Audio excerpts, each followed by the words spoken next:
ગુજરાત આજના મુખ્ય સમાચારની અંદર એક સાથે બે વાવાઝોડા મચાવશે તબાહી સાથે વાવાઝોડાને લઈને ગુજરાતના મુખ્યમંત્રીના તાબડતોડ નિર્ણયો ખેડૂતો માટે આવી ગઈ છે બે મોટી ખુશખબર મહિલાઓને મળશે દર મહિને 15,000 રૂપિયાની સહાય વાહન ચાલકો માટે મોટા સમાચાર હવે ઘરે બેઠા મળશે ડ્રાઇવિંગ લાયસન્સ રાશન કાર્ડ આધાર કાર્ડ ધારકો આપે ધ્યાન એલપીજી ગેસ સિલિન્ડર ધારકો માટે આવ્યા છે અગત્યના સમાચાર ગુજરાતના મુખ્યમંત્રીનો સૌથી મોટો નિર્ણય ખેડૂતોના ખાતામાં જમા થશે 2,000 રૂપિયાનો 20મો હપ્તો સાથે ખેતી કરવા માટે મળશે ખેડૂતોને મફત વીજળી પાક ધિરાણ લોન થશે માફ અને આજના સૌથી મોટા ખેડૂત ઉપયોગી સમાચાર જાણીશું આજના આ વિડીયોની અંદર મિત્રો દરેક સમાચાર દરેક માહિતી જણાવીએ એ પહેલા ગુજરાતના જે પણ મિત્રો ચેનલ પર જો પહેલી વાર આવ્યા હોય તો મિત્રો ખાસ કરીને વિડીયોને એક લાઇક કરી ચેનલને સબસ્ક્રાઇબ કરવાનું ભૂલતા નહીં સાથે આજનો આ વિડીયો છે જેને અંત સુધી જોતા રહેજો મિત્રો તેના તાજા અને હવામાન સમાચાર વિશે વાત કરીએ તો વાવાઝોડાનો ડબલ ડોઝ બમણો ખતરો સાયક્લોન શક્તિ અને ગાઝી માટે એલર્ટ ચક્રવાતી ગતિવિધિઓને કારણે ભારતમાં ફરી એકવાર ભારે વરસાદ અને ભારે પવન ફૂંકાશે આ વખતે ખતરો બમણો થઈ ગયો છે કારણ કે અરબી સમુદ્ર અને બંગાળની ખાડી બંનેમાં બે અલગ અલગ ચક્રવાત રચાતા જોવા મળી રહ્યા છે ભારતીય હવામાન વિભાગે સંભવિત વાવાઝોડાઓને ચક્રવાત શક્તિ અને ચક્રવાત ગાઝી નામ આપ્યા છે ઇન્ડિયન મોન્સૂન ડિપાર્ટમેન્ટ અનુસાર અરબી સમુદ્રમાં સાયક્લોન શક્તિ નામનું વાવાઝોડું રચાઈ રહ્યું છે સાથે સાથે મિત્રો જો વધુ માહિતી મેળવીએ તો તારીખ 23 થી લઈને 24 મે દરમિયાન તીવ્ર ડિપ્રેશનમાં આ શક્તિ નામનું વાવાઝોડું કન્વર્ટ થશે અને આગામી 36 થી લઈને 48 કલાકમાં આ ચક્રવાતમાં ફેરવાઈ શકે છે મહારાષ્ટ્ર અને ગોવાના દરિયાઈ કાંઠા નજીક ઉપરના પવનોની ચક્રવાતી ગતિવિધિઓના કારણે સિસ્ટમ સક્રિય થઈ રહી છે આના કારણે મહારાષ્ટ્ર કોકણ અને ગોવામાં ભારેથી અતિભારે વરસાદ ભારે પવન જેમની 40 થી લઈને 50 કિલોમીટર પ્રતિ કલાકની ઝડપે પવનો ફૂંકાશે દરિયામાં ઊંચા મોજા ઉછળવાની ચેતવણી જાહેર કરવામાં આવી છે આ વિસ્તારોમાં ઓરેન્જ અને રેડ એલર્ટ લાગુ થયું છે બીજી તરફ 27 મેની આસપાસ બંગાળની ખાડીમાં એક નીચા દબાણના વિસ્તારમાં એક નવી વરસાદી સિસ્ટમ એક્ટિવ થશે અને જે આગામી 5 થી 6 દિવસમાં ડિપ્રેશન અને પછી ચક્રવાત ગાઝીનું સ્વરૂપ લઈ શકે છે આ સિસ્ટમની ગતિ અને દિશા વિશે હજુ કોઈ સંપૂર્ણ માહિતી મળતી નથી પરંતુ પૂર્વ ભારતના દરિયાઈ કાંઠાના રાજ્યોમાં જેમ કે ઓડિશા પશ્ચિમ બંગાળ અને આંધ્રપ્રદેશમાં 28 મેથી ભારે વરસાદ અને દરિયાઈ તોફાની ચેતવણી આપવામાં આવી છે ત્યાર પછી આગળ જોઈએ તો વાવાઝોડાને લઈને ગુજરાતના મુખ્યમંત્રી ભૂપેન્દ્ર પટેલના તાબડતોડ નિર્ણય ઉપર નજર કરી લઈએ તો કે ગુજરાત રાજ્ય ઉપર વાવાઝોડાનો ખતરો મંડરાતો જોવા મળી રહ્યો છે ત્યારે ગુજરાત સરકારે આગોતરી તૈયારી શરૂ કરી છે એમના ભાગરૂપે ગુજરાતના મુખ્યમંત્રી ભૂપેન્દ્ર પટેલે જિલ્લા વહીવટતંત્રને સતર્ક રહેવા માટે સૂચના આપી છે અને 24 કલાક કંટ્રોલ રૂમ કાર્યરત રાખવા માટે પણ કહ્યું છે તકેદારી સાથે સલામતીના પગલાં લેવા માટે પણ દિશા નિર્દેશ છે એ ગુજરાતના મુખ્યમંત્રી ભૂપેન્દ્ર પટેલ દ્વારા કરવામાં આવ્યા છે અને ગુજરાત રાજ્યની અંદર સ્ટેટ ઇમરજન્સી ઓપરેશન સેન્ટ્રલના કંટ્રોલ રૂમ 24 કલાક કાર્યરત રાખવા માટે પણ સૂચના આપવામાં આવી છે સાથે સાથે મિત્રો ગુજરાત રાજ્ય ઉપર વાવાઝોડાનો ખતરો મંડરાઈ રહ્યો છે ત્યારે સરકારે કહ્યું છે કે તંત્રની સૂચનાનું પાલન કરવું સમાચાર ઉપર સતત નજર રાખવી માછીમારોએ દરિયા ખેડવા ન જવું સૂકા નાસ્તા પાણી ધાબળા કપડાં છે એ એક સાથે રાખવા પ્રાથમિક સારવાર કીટ છે એ પણ સાથે રાખવી અને અગત્યના ટેલિફોન નંબર છે એ પણ સાથે રાખવા ગુજરાતની અંદર આગામી દિવસોમાં વાવાઝોડું આવે તો આટલી માહિતી તમને ઉપયોગી થઈ શકે છે અને સાથે સાથે મિત્રો જર્જરિત કે વૃક્ષની નીચે આશ્રય ન લેવો સમાચારો છે એ સાંભળતા રહેવા સૂચનાઓ અમલ કરવા વાવાઝોડા સમયે ઘરની બહાર ન નીકળવું રેલવે મુસાફરી કે દરિયાઈ મુસાફરી છે એ ટાળવી વીજ પ્રવાહ કે ગેસ કનેક્શન છે બંધ કરી દેવા ઝાડ નીચે કે વૃક્ષના થાંભલા નીચે ઊભા ન રહેવું અફવા છે એ ફેલાતી અટકાવવી આવા મહત્વપૂર્ણ નિર્દેશો છે ગુજરાત સરકાર દ્વારા કરવામાં આવ્યા છે તો મિત્રો ગુજરાતની અંદર વાવાઝોડું જો આવનારા દિવસોની અંદર આવે તો તમારે આ માહિતી છે એ ઉપર ખાસ ધ્યાન રાખવું જરૂરી છે મિત્રો ત્યાર પછીના સમાચાર વિશે વાત કરીએ તો ઉત્તર ગુજરાત અને સૌરાષ્ટ્રને 30 જૂન સુધી નર્મદાનું પાણી અપાશે ગુજરાતના મુખ્યમંત્રી ભૂપેન્દ્ર પટેલે ઉનાળાની ઋતુ દરમિયાન બહોળા પ્રમાણમાં પાકનું વાવેતર થઈ શકે તે માટે ચેકડેમ તળાવ ભરવા માટે લોકોને પીવાના પાણીની સમસ્યા પણ ન રહે તેવા જનહિતકારી અભિગમ નર્મદા જળ વિતરણથી અપનાવ્યા છે। મુખ્યમંત્રી ભૂપેન્દ્ર પટેલ સમક્ષ ઉત્તર ગુજરાત અને સૌરાષ્ટ્ર વિસ્તારોમાં કિસાન અને અગ્રણીઓ દ્વારા કરાયેલી રજૂઆતોના પ્રતિસાદ આપતા ગુજરાતના મુખ્યમંત્રી ભૂપેન્દ્ર પટેલે કહ્યું કે આ એક ખેડૂતલક્ષી નિર્ણય છે। મુખ્યમંત્રીએ 30 જૂન 2025 સુધી નર્મદાનું ટોટલ 30,689 MCFT પાણી ઉત્તર ગુજરાત અને સૌરાષ્ટ્રના વિસ્તારો માટે ફાળવવાનો નિર્ણય લીધો છે। ત્યાર પછી ગુજરાતના ખેડૂતો માટે આવી ગઈ છે ખુશ ખબર। ગુજરાત સરકાર હવે ગુજરાતના ખેડૂતો પાસેથી મગની ટેકાના ભાવે ખરીદી કરશે। ખાસ કરીને ઉનાળુ મગનું જે ખેડૂત ભાઈઓએ વેચાણ કરવા માંગે છે એમને ફાયદો થશે। તમે ટેકાના ભાવે તમારા મગનું વેચાણ કરવા માંગો છો તો તમારે 25 મે 2025 સુધીમાં રજીસ્ટ્રેશન કરાવવું પડશે અને ગુજરાત સરકાર દ્વારા આ વખતે મગનો ટેકાનો ભાવ છે એ મિત્રો ₹8,782 પ્રતિ ક્વિન્ટલ છે એ જાહેર કરવામાં આવ્યો છે।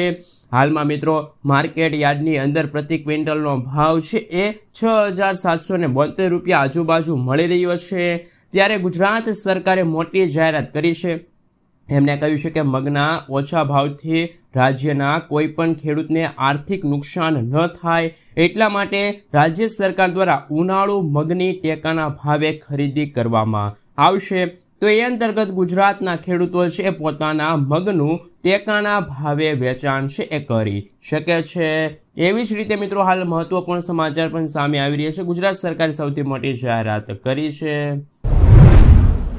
સાથે સાથે મિત્રો ગુજરાત સરકારે ઘઉંના ટેકાના ભાવ છે એ પણ જાહેર કર્યા છે। આપ સૌ જાણો છો કે રવિ માર્કેટિંગ સિઝન 2025 અને 26 અંતર્ગત પ્રતિ ક્વિન્ટલ ઘઉંનો ભાવ છે મિત્રો ₹2425 જાહેર કરવામાં આવ્યો હતો। પરંતુ હાલમાં એવી જાહેરાત કરવામાં આવી છે કે જે ખેડૂત ભાઈઓએ ટેકાના ભાવે ઘઉંનું વેચાણ કરે છે એમને પ્રતિ ક્વિન્ટલ ₹150નું બોનસ છે એ પણ આપવામાં આવશે। તો તમારી પાસે ઘઉં પડેલા છે અને તમે રજીસ્ટ્રેશન કરાવેલું હતું અને ટેકાના ભાવે ઘઉંનું વેચાણ કરો છો તો સરકાર દ્વારા હવે પ્રતિ ક્વિન્ટલ ₹150નું બોનસ છે એ આપવામાં આવશે।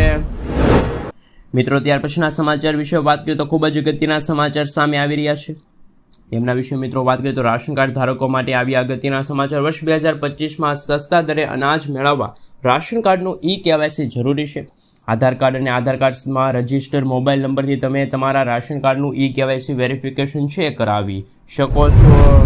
ત્યાર પછી મિત્રો બીજા રાશન કાર્ડને લઈને અગત્યના સમાચાર વિશે વાત કરીએ તો ઝટકો લાગી શકે છે। વર્ષ 2025માં તમને રાશન કાર્ડ અંતર્ગત અનાજ પણ નહીં મળે।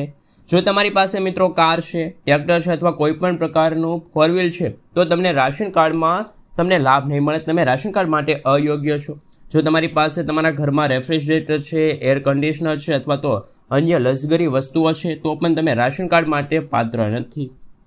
જો તમારા પરિવારમાં કોઈ સરકારી નોકરી કરે છે તો સમગ્ર પરિવારને રાશન કાર્ડનો લાભ નહીં મળે। જો તમારી પાસે 100 યાર્ડથી વધુ જમીન છે તો પણ તમે રાશન કાર્ડ માટે અયોગ્ય છો। સાથે સાથે મિત્રો ગ્રામીણ વિસ્તારમાં તમારી વાર્ષિક આવક 2 લાખ રૂપિયાથી વધુ છે અને શહેરી વિસ્તારમાં જેમની વાર્ષિક આવક 3 લાખ રૂપિયાથી વધુ છે તેમને રાશન કાર્ડનો લાભ નહીં મળે। જો તમે આવકવેરા રિટર્ન ફાઇલ કરો છો તો પણ તમે રાશન કાર્ડ માટે પાત્ર નથી। જો તમે આ ઉપરોક્ત કોઈ પણ માપદંડ હેઠળ આવો છો તો તમારે તમારું રાશન કાર્ડ સરેન્ડર કરાવવું વધુ યોગ્ય છે જે તમને વધુ કાયદાકીય મુશ્કેલીથી બચાવી શકે છે। મિત્રો ત્યાર પછીના સમાચાર વિશે વાત કરીએ તો ખેડૂતોના ખાતામાં ક્યારે આવશે ₹2000નો 20મો હપ્તો। હવે મિત્રો આપણે જણાવી દઈએ કે PM કિસાન યોજના હેઠળ અત્યાર સુધી તો ટોટલ 19 હપ્તા છે ખેડૂતોના ખાતામાં ટ્રાન્સફર થયા છે। હવે ખેડૂતો આ યોજનાના 20મા હપ્તાની આતુરતાથી રાહ જોઈને બેઠા છે। કેન્દ્ર સરકાર તરફથી 19મો હપ્તો જ્યારે 24 ફેબ્રુઆરી 2025ના રોજ મોકલવામાં આવ્યો હતો। આ હિસાબે જોવામાં આવે તો હવે 20મો હપ્તો છે જૂન મહિનામાં ખેડૂતોના ખાતામાં ટ્રાન્સફર થઈ શકે છે। જોકે તમને જણાવી દઈએ કે સરકારે હજુ સુધી આ અંગે કોઈ પણ પ્રકારની માહિતી આપી નથી, કોઈ પણ પ્રકારની જાહેરાત કરી નથી, પરંતુ ટૂંક સમયમાં સરકાર તરફથી આ અંગે જાહેરાત કરવામાં આવી શકે છે। કારણ કે મિત્રો જ્યારે 18મો હપ્તો તો વર્ષ 2024ના ઓક્ટોબર મહિનામાં મોકલવામાં આવ્યો હતો, ત્યાર પછી ફેબ્રુઆરી મહિનામાં ખેડૂતોના ખાતામાં 19મો હપ્તો ટ્રાન્સફર થયો હતો। હવે જૂન મહિનાના સમયગાળા દરમિયાન ખેડૂતોના ખાતામાં 20મો હપ્તો છે ₹2000 છે ટ્રાન્સફર થઈ શકે છે એવા અત્યારે હાલ સમાચાર મળી રહ્યા છે। મિત્રો ત્યાર પછીના સમાચાર વિશે વાત કરીએ તો અગત્યના સમાચાર સામે આવી રહ્યા છે। તેમના વિશે મિત્રો વાત કરીએ તો હાલ હવે ₹5 મળશે મકાન બસેરા યોજનાની જાહેરાત થઈ ગઈ છે।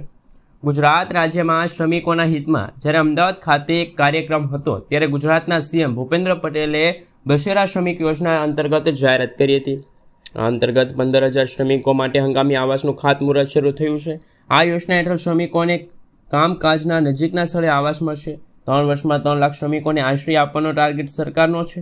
6 વર્ષથી નાના બાળકોને વિનામૂલ્યે રહેવાની યોગ્ય સુવિધા મળશે.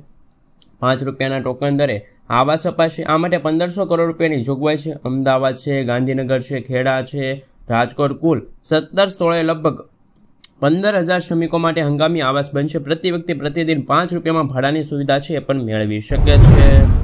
મિત્રો ત્યાર પછીના સમાચાર વિશે વાત કરીએ તો અગત્યના સમાચાર સામે આવી રહ્યા છે. મહિલાઓને મળશે ડ્રોન દીદી યોજના અંતર્ગત હવે સહાય.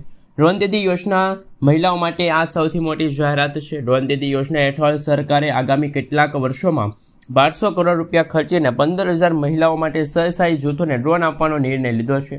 આ માટે મહિલાઓને લગભગ 15 દિવસ સુધીની ટ્રેનિંગ આપવામાં આવશે. મહિલાઓએ ડ્રોન ખરીદવા માટે તેમની કિંમતના 80% અથવા તો વધુમાં વધુ 8 લાખ રૂપિયા છે આપવામાં આવશે. દર મહિને 15,000 રૂપિયા છે મહિલાઓને મળવા પાત્ર રહેશે. મિત્રો ત્યાર પછીના સમાચાર વિશે વાત કરીએ તો અગત્યના સમાચાર સામે આવી રહ્યા છે. ગામડાઓને મોટી ખુશખબર મળી છે. ગુજરાતમાં ગ્રામ પંચાયતોને ₹20ની ફી સાથે 14 પ્રકારના પ્રમાણપત્રો જારી કરવા માટે સત્તા આપવામાં આવી છે. જેમાં આવકનો દાખલો છે, રાશન કાર્ડમાં ફેરફારની બાબતોનો સમાવેશ થયો છે. સરકારની આ પહેલથી ગ્રામીણ વિસ્તારોમાં નાગરિકોને પ્રમાણપત્રો છે, દસ્તાવેજો વગેરે જેવી રોજિંદી સેવાઓ અને તાલુકા અને જિલ્લા કચેરીઓમાં જવાની જરૂર નહીં પડે. સાથે ત્યાં ગામડામાં રહેતા લોકો છે એમનો સમય અને મુસાફરીનું ભાડું પણ બચી જશે. આ પહેલ હેઠળ 248 તાલુકાની 14,000 ગ્રામ પંચાયતોને આવરી લેવામાં આવશે. તાલુકા અને જિલ્લા કક્ષાની સેવા કેન્દ્રો ઉપર ઉપલબ્ધ સેવાઓ ગ્રામ પંચાયતોમાં સામાન્ય ફી સાથે પૂરી પાડવામાં આવશે. આ અંતર્ગત નામ ઉમેરવા, નામ દૂર કરવા, રાશન કાર્ડમાં સુધારો કરવા, ડુપ્લિકેટ રાશન કાર્ડ છે, આવક પ્રમાણપત્ર છે, વરિષ્ઠ નાગરિક પ્રમાણપત્ર છે, ક્રિમિનલ પ્રમાણપત્ર છે, જાતિ પ્રમાણપત્ર છે જેવી સુવિધા ગ્રામ પંચાયતોની કચેરીઓમાંથી ડિજિટલ સેવા સેતુ દ્વારા માત્ર 20 રૂપિયાની ફી ચૂકવી ઉપલબ્ધ થઈ શકે છે. મિત્રો આગળના સમાચાર વિશે વાત કરીએ તો એલપીજી ગેસને લઈને સૌથી મોટા સમાચાર. એલપીજી ગેસ સિલિન્ડર બુકિંગ અથવા તો ડિલિવરી પ્રક્રિયા વધુ સુરક્ષિત અને પારદર્શક બનાવવા માટે નવા નિયમો લાગુ કરવામાં આવ્યા છે. ઈ-કેવાયસી ફરજિયાત. હવે ગેસ સિલિન્ડરની બુકિંગ માટે ઈ-કેવાયસી કરવું જરૂરી છે. આધાર અને મોબાઈલ નંબર લિંક કરવો ફરજિયાત છે. OTP verification. Gas cylinder delivery વખતે ઓટીપી ચકાસણી ફરજિયાત કરવામાં આવી છે. ગેસ સિલિન્ડરમાં ફેરફાર. સરકાર સબસિડીના નિયમોમાં કેટલાક ફેરફારો કરી શકે છે. Smart chip cylinder. નવા સિલિન્ડરોમાં સ્માર્ટ ચિપ લગાડવામાં આવશે જેનાથી વિતરણની મોનિટરિંગ છે આરામથી કરી શકાય. મિત્રો ત્યાર પછીના સમાચાર વિશે વાત કરીએ તો શું ખરેખર 300 યુનિટ મફત વીજળી મળશે? કારણ કે મિત્રો વર્ષ 2024માં પીએમ મોદીજી દ્વારા સૌર ઉર્જાને પ્રોત્સાહન આપવાના ઉદ્દેશ સાથે પીએમ સૂર્યઘર મફત વીજળી યોજનાની શરૂઆત થઈ હતી.